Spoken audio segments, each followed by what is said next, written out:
Hari.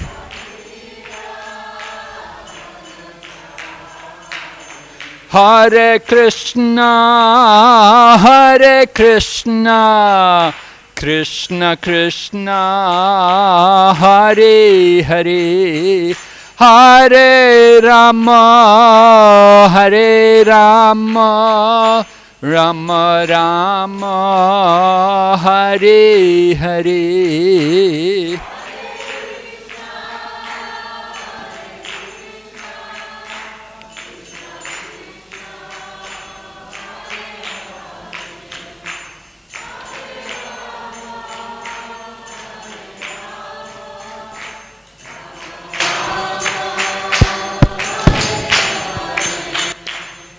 Gaur Premanande Haribo.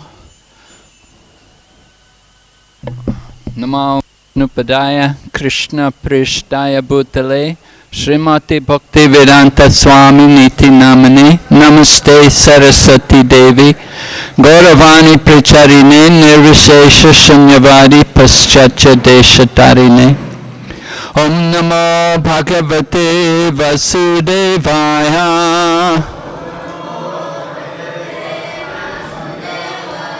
Om Namo Bhagavate Vasudevaya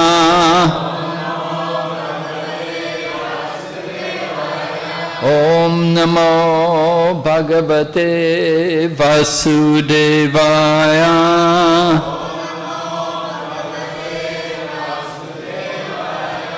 Narayanam Namaskrityam Naram Chaiva Narottamam Devim Sarasatim Vyasam Tato Jayamudirayat Nastapraeshu Vabhadreshu Nityam Bhagavata Sevaya Bhagavati Uttamashloke Bhaktir Bhavati Naishtaki. We're reading Srimad Bhagavatam, Canto 1, Chapter 6, text number 34. Etadyatura chetanam matra sparshishchaya moho bhava sindhu plavo drishto haricharyanuvarnanam Etadyatura chetanam matra sparshe chayamoho bhava sindhu plavo drishto hare charyanu varnanam Etadyatura chetanam Matra sparshishchaya moho Bhava sindhu plavo drishto Hare charyanu varnanam.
Vaishnavis.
Etat, this, he, certainly, atura chetanam, of those whose minds are always full of cares and anxieties. Matra, objects of sense enjoyment. Sparsha, senses. Ichaya, by desires. Moho, always. Bhava Sindhu, the ocean of nescience. Plava, boat. Drishta, experienced. Haricharya, activities of Hari, the personality of Godhead. Anuvarnanam, constant recitation. Translation, it is personally experienced by me that those who are always full of cares and anxieties due to desiring contact of the senses with their objects can cross the ocean of nescience on a most suitable boat. The constant chanting of the transcendental activities of the personality of Godhead. Purport by Srila Prabhupada. The symptoms of a living being is that he cannot remain silent even for some time. He must be doing something, thinking of something or talking about something. Generally, the materialistic man think and discuss about subjects which satisfy their senses. But as these things are exercised under the influence of the external illusory energy, such sensual activities do not actually give them any satisfaction. On the contrary, they become full with cares and anxieties. This is called Maya, or what is not. That which cannot give them satisfaction is accepted as an object for satisfaction. So, Sri Narada Muni, by his personal experience, says that satisfaction for such frustrated beings engaged in sense gratification is to chant always the activities of the Lord. The point is that the subject matter only should be changed. No one can check the thinking activities of a living being, nor the feeling, willing, or working processes. But if one wants actual happiness, one must change the subject matter only. Instead of talking of the politics of a dying man, one might discuss the politics administered by the Lord himself. Instead of relishing activities of the cinema artists, one can turn his attention to the activities of the Lord with his eternal associates, like the gopis and Lakshmis. The almighty personality of Godhead, by his causeless mercy, descends on the earth and manifests activities almost on the line of the worldly man. But at the same time, extraordinarily, because he is almighty, he does so for the benefit of all conditioned souls, so that they can turn their attention to transcendence. By doing so, the conditioned soul will gradually be promoted to the transcendental position and easily cross the ocean of nescience, the source of all miseries. This is stated from personal experience by such an authority as Sri Narada Muni, and we can have the same experience also if we begin to follow in the footsteps of the great sage, the dearmost devotee of the Lord. Translation again. It is personally experienced by me that those who are always full of cares and anxieties due to desiring contact of the senses with their objects can cross the ocean of nescience on a most suitable boat. The constant chanting of the transcendental activities of the personality of Godhead. Om Jnanatimirandasya Jnananjana Shalakaya Chaksurunmilitanyena Tasmai Shri Gurave Namaha Panchakalpatarubhyascha Kripa Sindhu Bhayevacha Patitanam Pavanebhyo Vaishnavibhyo Namo Namaha Namaha Jai Shri Krishna Chaitanya Prabhu Nityananda Shri Advaita Gadadhar Shri Vasadi Gaur Bhaktavinda Hare Krishna Krishna Krishna Hare Hare Hare Rama Rama Rama Hare Hare. So this verse is spoken by Sri Narada Muni.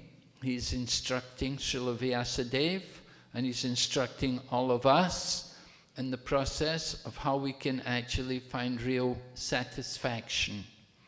Satisfaction is not obtainable in this material world just through gratifying the material senses.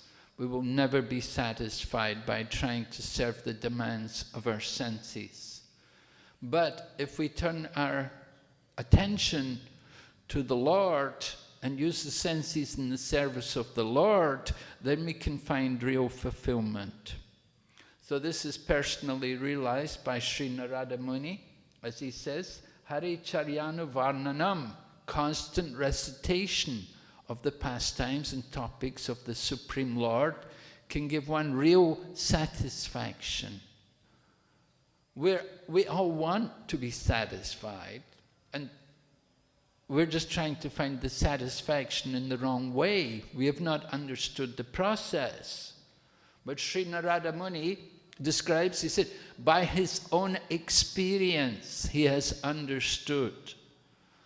So we can also try the same thing. We can try to experience ourselves, try to serve the material energy, try to enjoy the material world, try to find some little bits of pleasure in this material world, but ultimately we will never be satisfied. The other process is, rather than trying to experience for ourselves, is take the message from the authority. The Narada Muni is our spiritual teacher. He's one of our great acharyas. He's one of the Mahajans, right? He's teaching us a process by which we can actually awaken our transcendental consciousness. We cannot stop the activities of the senses, but we can purify the activities of the senses. And the purification process comes about by connection with the Supreme Lord. It is the Supreme Lord who can actually give us the purity and the pleasure which we're looking for. We want happiness, but we're trying to find it in the wrong way. We want to take the message which is given to us by Sri Narada Muni. Narada Muni, of course, in Narada Pancharatra, he's teaching particularly about the importance of worshipping the deity. It's one of his processes, but not only does he worship the deity, Narada is always chanting the glories of the holy name. Lord Krishna said, Naham tishtani vaikunte, Naham tishtani vaikunte yoginam hridayeshu va tatra tishtani narada yatra gayanti madbhakta. That I am not in Vaikuntha and I am not in the hearts of the yogis, but I am wherever my devotees like Narada are chanting my holy name. So Narada Muni the eternal spaceman, he travels constantly, and wherever he goes, he's chanting the holy name. He's distributing the glories of the Lord. He comes here to Navadvip Dham. He preaches to the devotees here also. Suvarna Sen met Narada Muni. We heard when we go there to Suvarna Sen's palace, we hear how Narada Muni came there and enlightened him, told him to give up his fruitive activities. So Narada Muni is very busy traveling everywhere. He can go to the spiritual world, he can go everywhere here in this world. But his business is always the same, preaching the glories of the Lord. He is one of our acharyas in the line of disciplic succession. So today, of course, is a very important day because it's, first of all, it's Vasant Panchami, which is considered like the first day of spring. And it's also Saraswati Puja. So many students and teachers, they will all perform their puja of Goddess Saraswati. And it's also the appearance day of Vishnu Priya Devi. Vishnu Priya Devi is the pleasure potency of Sri Chaitanya Mahaprabhu. And we know, of course, Sri Chaitanya Mahaprabhu accepted the renounced order of life at the age of 24, and at that time Vishnu Priya was a young woman of only 16 years of age. So from the age of 16, she became a widow. And she executed many austerities. It said that she would only eat as many grains of rice as she chanted rounds of japa every day. And over in Navadvip, they have also the deity of Mahaprabhu, right? The Dhameshwar Mahaprabhu, thank you, Dhameshwara. So that's said to be worshipped by Vishnu Priya. There's a pastime that in Ramlila, Lord Ramachandra, he was left without Mother Sita. Mother Sita returned to the earth, and Lord Ramachandra was the king of Ayodhya. So the king of Ayodhya has many duties to perform, different sacrifices, and it's customary that at the time of performing a sacrifice, the king will sit with his wife. The wife must also be there. But Lord Ramachandra had made a vow, Eka Patni Vrat, only one wife. And Mother Sita had returned to the earth.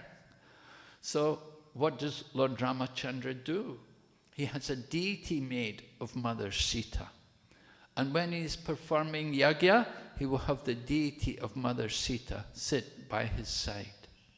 And in this way, his wife was present for the yajna.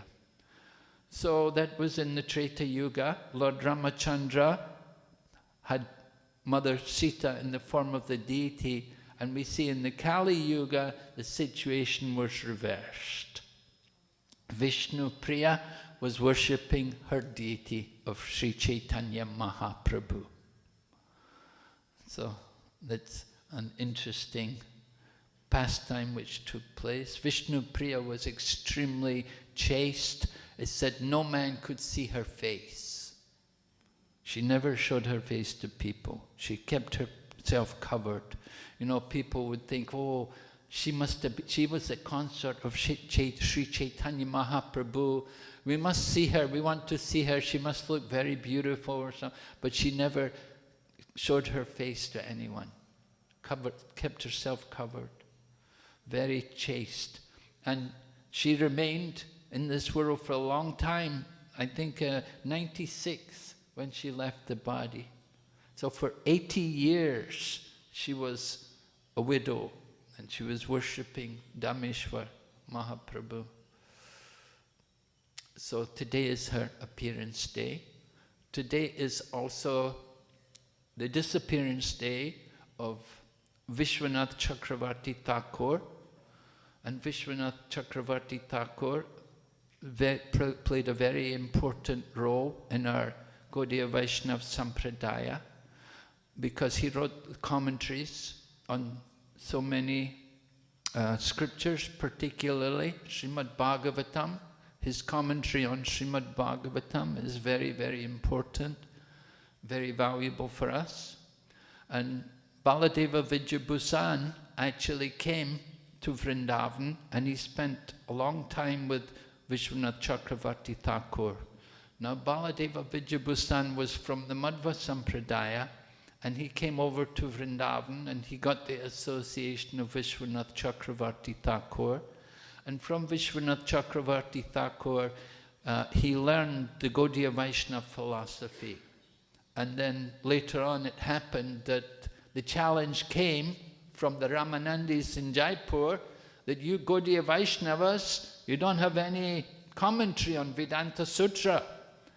Because the Ramanandis were in Jaipur, they were preaching to the king of Jaipur.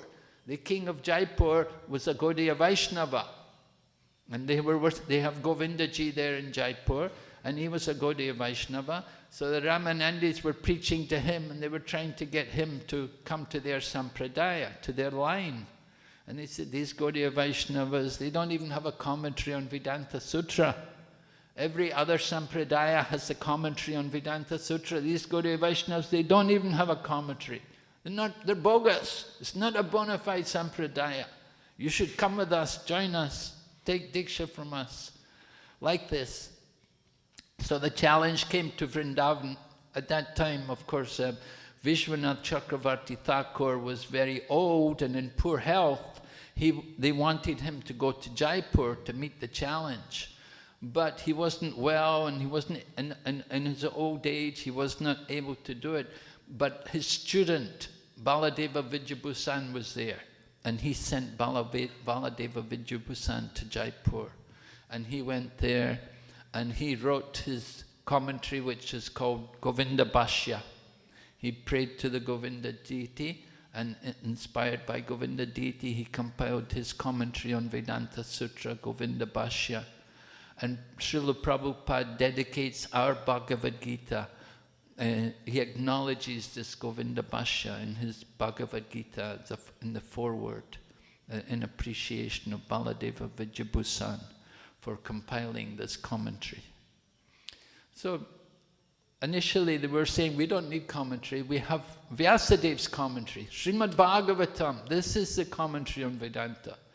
But they were saying, no, everybody's got their commentary. You also should have a... Why you don't have a commentary? Right? Ramanuja had written commentary, Nimbarka had written commentary, Balaba had written commentary, Shankaracharya had commentary, Vinat. Where is your Gaudiya Vaishnava? You people, nothing, you don't know anything. So Baladeva Vidyabhusan nicely presented this commentary, which was based on what he had learned from Srila Vishwanath Chakravarti Thakur. So today is the disappearance day of Vishwanath Chakravarti Thakur, and today is also the appearance day of some wonderful devotees. One devotee is called Raghunandan Thakur. Raghunandan Thakur was one of the associates in Lord Chaitanya's pastimes.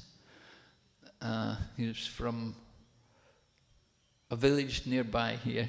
What's the name of that village? Where he's from? Anyway, Raghunandan was the son of a devotee. His father was a devotee called Mukunda. And Mukunda had a brother called Narahari. They were all devotees, and they were all very much loved by Lord Chaitanya Mahaprabhu.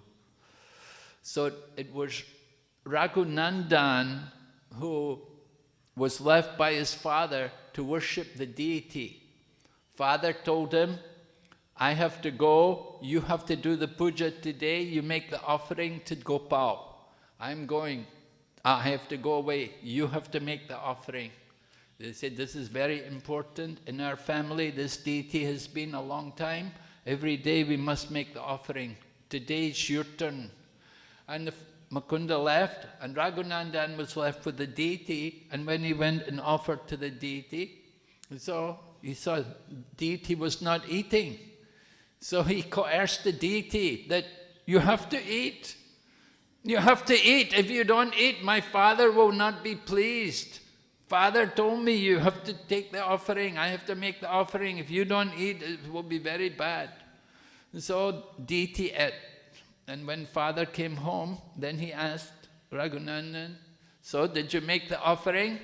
Yes, father, made the offering. Give me some prasadam. And Raghunandan said, there's no prasadam. And father said, what? You've eaten it all? He said, no, deity ate. Deity ate everything. There's no prasadam. So father was surprised. He thought, my son, he doesn't tell lies. He's always truthful. So next day he said, you make the offering again today. And father was watching, and he saw the deity coming to take the offering from Raghunandan. So Mukunda was greatly impressed that, oh, my son is such a great devotee that he can get Krishna to come and eat the prasadam. So on one occasion, Chaitanya Mahaprabhu asked Mukunda, he said, so Mukunda, are you the father of Raghunandan, or is Raghunandan your father? Right? And Mukunda thought for a minute, he said, yes, he said, actually Raghunandan is my father. He was the son, physically, but Mukunda replied to Chaitanya Mahaprabhu, said, Raghunandan is my father, I am like his son. Chaitanya Mahaprabhu said, yes, very nice. He said, this is a fact. One who gives you Krishna, one who gives Krishna, who brings Krishna into your life, then he is like your father. Right? We think like that, the spiritual teachers, my spiritual father. And the spiritual teacher thinks of the disciple, my spiritual son, like that. So Chaitanya Mahaprabhu was very happy to hear this from Mukunda. Chaitanya Mahaprabhu also gave the family instructions. And he told Raghunandan, he said, your business is to be with the deity. You have no other business but to serve the deity. And he told the father, Mukunda, that you're a doctor. He said, so you treat people spiritually and materially. You continue to do your service as a doctor. Actually, Mukunda was also a great devotee. It is said that one day he was sitting with the Mohammedan ruler, and they were sitting together, and one of the servants of the Mohammedan ruler came with a peacock fan to hold it above the head of the ruler. And when Mukunda saw the peacock fan, his ecstatic love for Krishna awakened, and he fell off his seat onto the ground. And the Mohammedan ruler was surprised what had happened. And he also got down to look at Mukunda to see what was going on. So he asked Mukunda, are you okay? What happened? What's wrong? And Mukunda was saying, oh yes, I have a disease like epilepsy. Sometimes I fall down like this. But the Mohammedan ruler could actually understand it wasn't really a normal disease. It was actually the ecstasy, the bhava, which had awakened just by seeing the peacock feathers. So this is the kind of devotees who were in the association of Chaitanya Mahaprabhu. So today is the appearance day of Raghunandan. Oh, Chaitanya Mahaprabhu told Raghunandan, you worship the deity. He told Mukunda, you're the doctor. And he told Narahari, you travel with the devotees and go for preaching. So he gave them all different duties. But You know, they're all the one family. They just did service for Krishna in different ways. We have to understand the variety in Krishna consciousness. It's not that you have to do one thing. You can do many different things to serve Lord Krishna. And Chaitanya Mahaprabhu recognized that and gave everyone facility to do service for Krishna in different ways. So today is also the appearance day of Raghunath Das Goswami. Raghunath Das Goswami, one of the 6 Goswamis.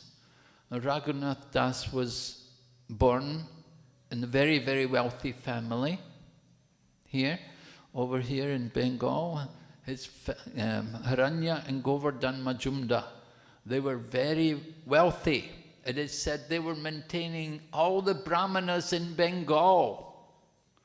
They were giving charity to all the Brahmanas, maintaining them. They were so wealthy.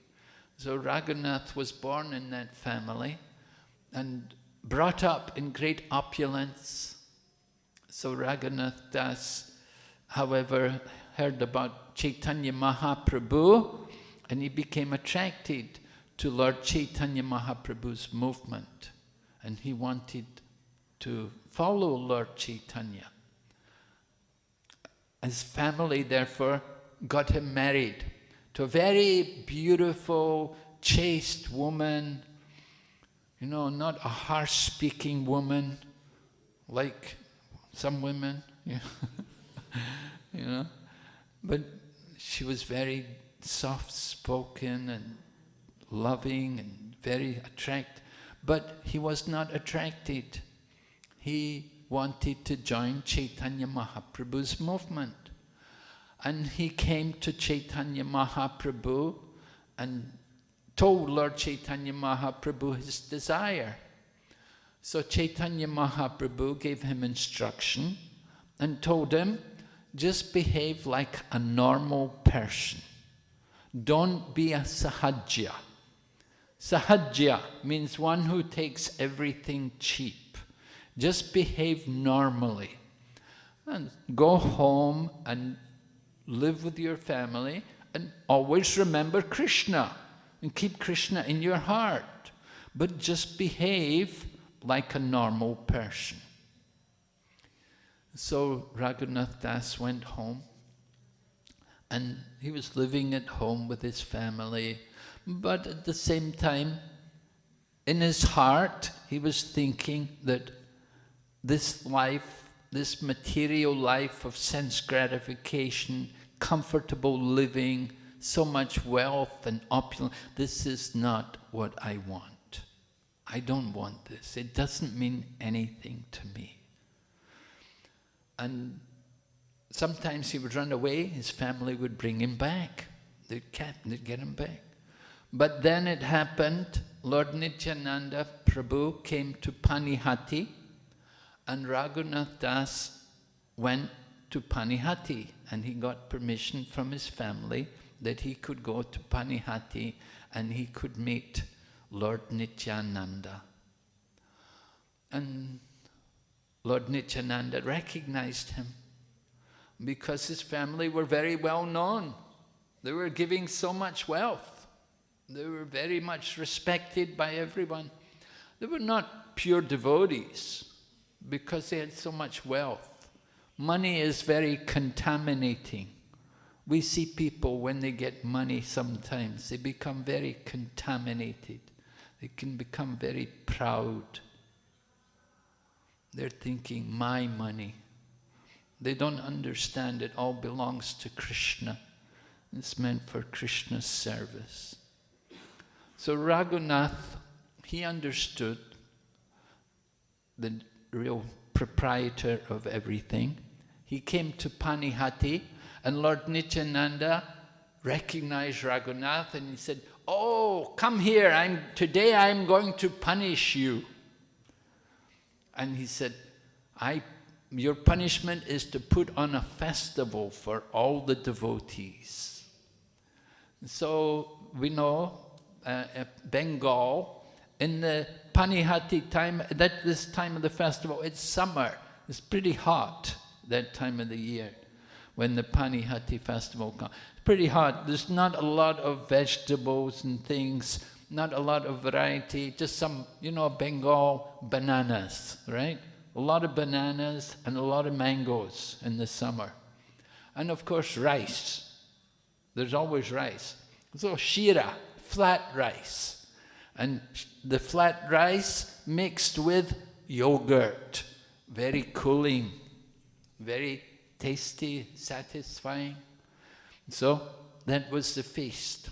Lord Raghunath Das gave money, bring all the shira and all the dahi, and they brought big clay pots, and they brought also mangoes and bananas and condensed milk and very nice things, you know, and they made a nice big offering. They washed the shira in the Ganga water, because Panihati is right on the banks of the Ganga. We went to Panihati one time with Prabhupada. One man was going to donate land there to us. It didn't happen, fell through, but he was thinking to give us land. Prabhupada went there, he spent the day there. We went in the morning, came back at night. Panihati, very near Calcutta, not very difficult to go there. So we have a nice temple there now of ISKCON, by the grace of His Holiness Bhakti Charu Swami. He purchased a very wonderful temple there, and devotees are living there now, an ISKCON center. It's just right at that place, at Panihati, where the Shira Dahi festival took place. Right on the banks of the Ganga. So that's another wonderful contribution of His Holiness Bhakti Charu Swami. So Raghunath Das, he paid for everything. All the vendors heard, oh, there's a big festival on. So they all came, everybody brought their wares, they all brought their fruits and the yogurt and the condensed milk and everything. And so Raghunath is buying, paid for everything. And they had a nice big offering. And then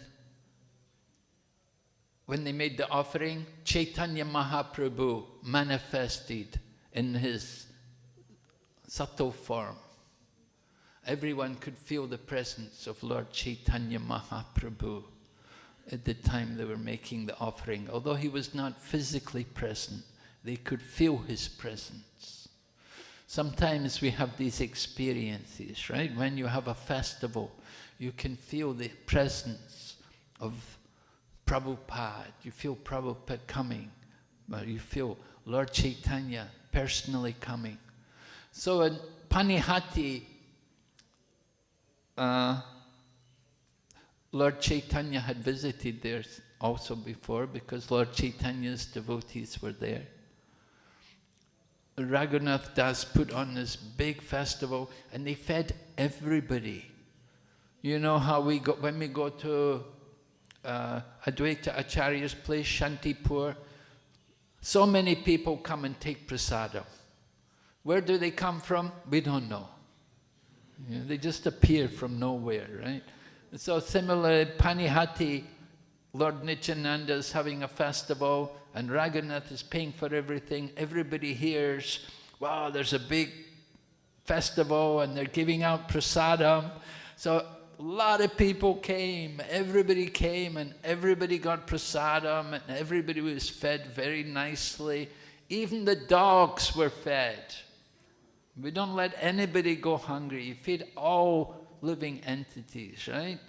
Even the dogs, they should get nice prasadam. So Lord Nityananda was very pleased with Raghunath, and he put his lotus feet on his head, and he blessed him that very soon you will be freed from this material life. And so Raghunath Das was happy. He gave money, he gave gold coins to Lord Nityananda's secretary, so that they could pay all the expenses for their traveling, for their moving around. And Raghunath Das, after the Panihati festival, he came home and he was very careful to observe the situation and wait for the right time to get freed from the bondage of material life. So it happened that one night they needed there was no pujari. The pujari couldn't come to wake up the deities. So they came to Raghunath Das and they said, Pujari has not woke the deities yet. He's not well. You have to get somebody to do the puja.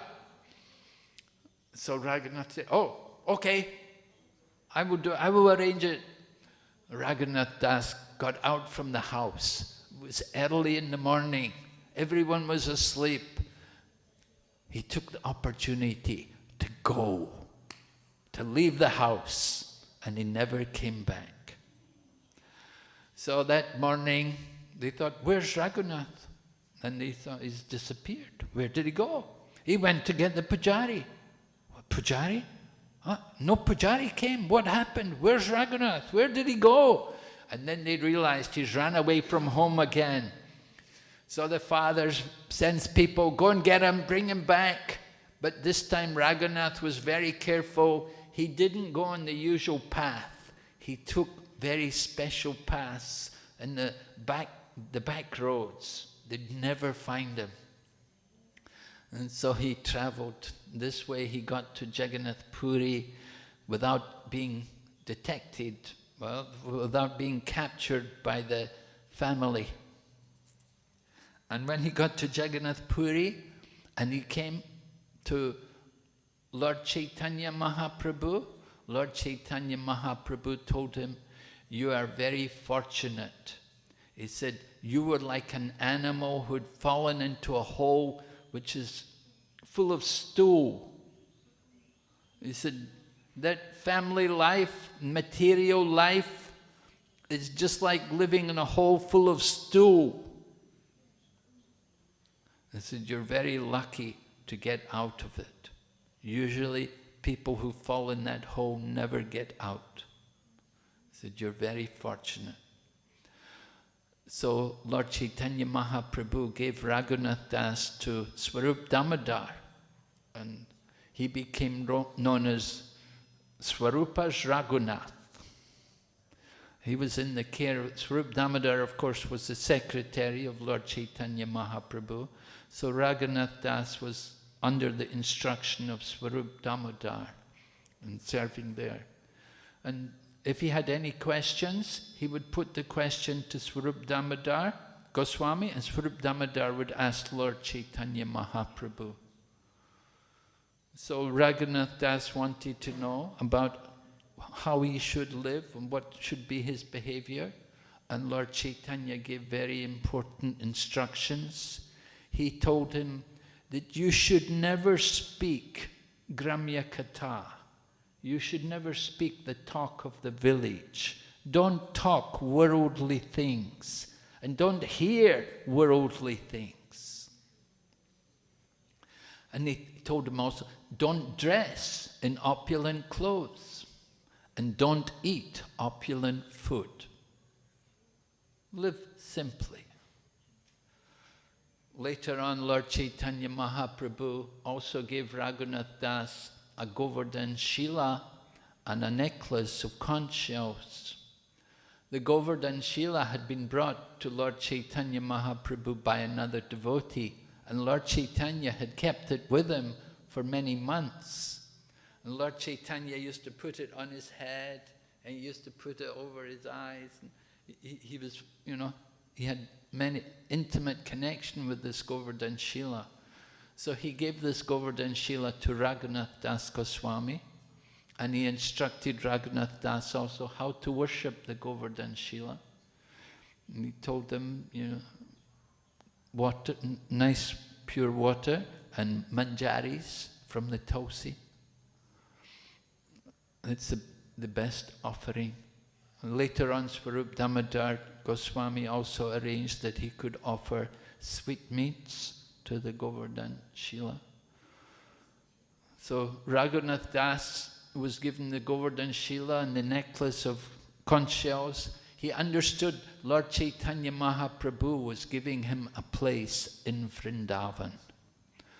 So, when Lord Chaitanya Mahaprabhu completed his pastimes in this material world, then Raghunath Das left Jagannath Puri and he went to Vrindavan. Of course, Chaitanya Charitamrita describes in detail the austerities Raghunath was undergoing in Jagannath Puri before he went to Vrindavan. How initially his family had sent money to him, and they'd sent Brahmins to serve him because he thought, how will our son eat? He won't get good food. He needs a cook. They sent cooks, they sent money, and they gave it to Raghunath. Raghunath Das, once a month, he would invite Lord Chaitanya Mahaprabhu to come and have prasadam. But then after some time, there were no more invitations. So Chaitanya Mahaprabhu inquired, what happened to Raghunath Das? He's not inviting anymore. He was inviting me before to come and have prasadam, but no more invitations are coming. And they said, no, he's already sent the people back. He sent the money back and he sent the people back. Chaitanya Mahaprabhu said, oh, very good, very nice. To take money from materialistic people is not very good. It's contaminating. It makes it difficult to remember Krishna. So pure Brahmanas are very careful who they accept charity from. So then Chaitanya Mahaprabhu asked, then how is Raghunath Das maintaining himself? They said, oh, he is standing at the door of Jagannath Mandir and he is begging there. Chaitanya Mahaprabhu said, oh, very good. When you go to temples, you see there's always people there. So he was standing there, also waiting people to come. But then, after some time, he was not there. Chaitanya Mahaprabhu inquired, what happened? Where did he go? He said, oh, he did not like just standing there because he thought it is not very fitting that you're standing there and you're thinking, oh, this person will give me, that he gave before, they'll give again, like this. You're depending on others. So how was he living? They said, he goes to the drain where they wash the pots from Jagannath Puri, where they wash the container, and he takes the rice which is caught at the drain, and he will wash that rice and dry it, and he will honor that rice as his prasadam. Chaitanya Mahaprabhu said, oh, what nectar! And Chaitanya Mahaprabhu personally found Raghunath and went there and got some of that rice and said, just like nectar. So this is the kind of austerities Raghunath was doing. And then he went to Vrindavan and he lived in Vrindavan and he went to Radhakund because Chaitanya Mahaprabhu had come there to Vrindavan and he'd revealed Radhakund, and they could understand Radhakund is very important, that Chaitanya Mahaprabhu personally instructed them, this is Radhakund. So Raghunath Das was living there and he developed it. He made it into the beautiful bathing lakes which are there today. He got charity from some wealthy man. Some man was going to Badrinath and he was carrying a lot of wealth. He wanted to take his wealth up to Badrinath and give it in charity there. But when he was on the way, he had a dream. And in his dream, he got an order. You should take this money and go to Vrindavan, give it to Raghunath. He needs the money. He will use it for some good thing. So the man took the dream as an instruction of the Lord. Instead of going to Badrinath, he came down, he came to Vrindavan, he found out Raghunath, and Raghunath Das got the money and he used it to make these beautiful bathing ghats which are there today, Radhakund and Shyamakund. Krishna arranges. Krishna provides everything. So Raghunath Das lived there at Radhakund until a very old age. People could not understand how he was living. Hardly he ever ate. All he did was chant the holy name. He was so austere, so renounced, and so absorbed in the holy name. So today is his glorious appearance festival. There'll be a big festival at Radhakund. So, thank you very much. Srila Prabhupada ki. If there's any question, otherwise it's already time for darshan, 8 o'clock. Okay. Hare Krishna.